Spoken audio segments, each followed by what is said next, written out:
Hello everyone, আসসালামু আলাইকুম। আশা করছি আল্লাহর রহমতে সবাই ভালো আছেন।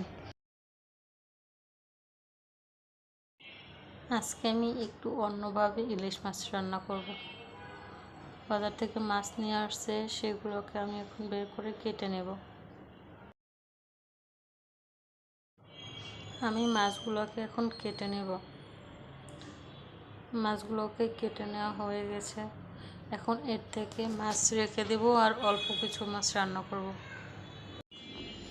যেহেতু আমি আর আমার হাজব্যান্ড শুধু দুজনই থাকি, তার জন্য 4 পিস মাছই আমাদের জন্য যথেষ্ট।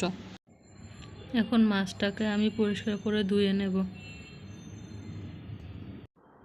মাছটাকে ধুয়ে রেখে দিয়ে এরপর আমি কিছু মশলা বেটে নেব।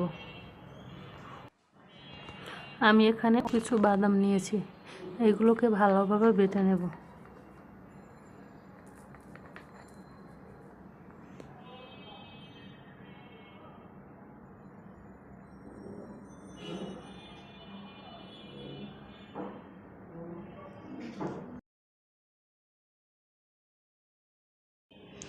বাদামটা বেটে নেওয়া হয়ে গেছে। এরপর এটাকে উঠিয়ে রেখে এর ভিতরে কিছু পেঁয়াজ আর 3-4টা কাঁচামরিচ ভালোভাবে বেটে নেব।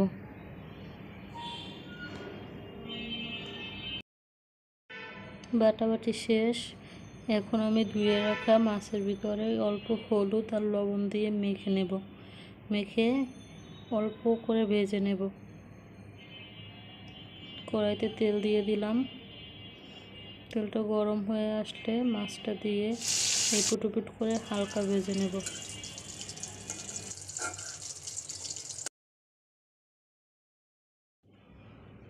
মাছটা অল্প করে ভেজে তুলে রেখে দেব। এখন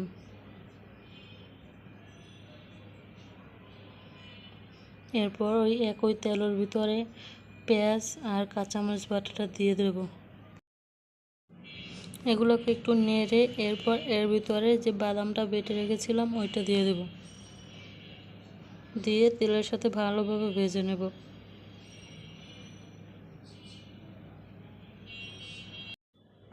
ভেজে নিয়ে এর ভিতরে অল্প পানি দিয়ে দেব।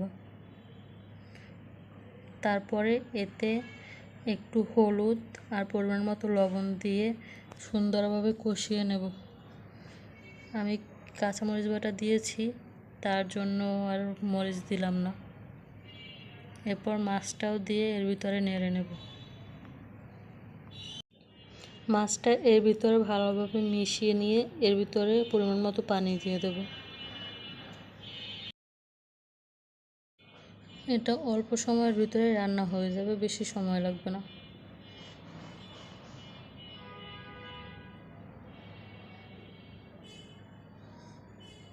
তুলে নেওয়ার কিছুক্ষণ আগে আমি 2টা কাঁচামরিচ চিড়ে দিয়ে দিলাম।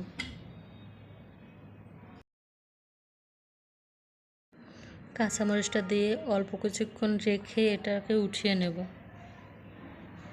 আমার ইলিশ বোনা শেষ।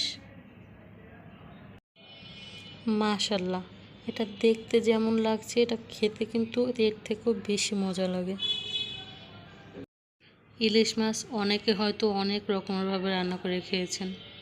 এরকম খেয়ে না থাকলে অবশ্যই একদিন রান্না করে খাবেন আর আমাকে জানাবেন যে কেমন হয়েছে।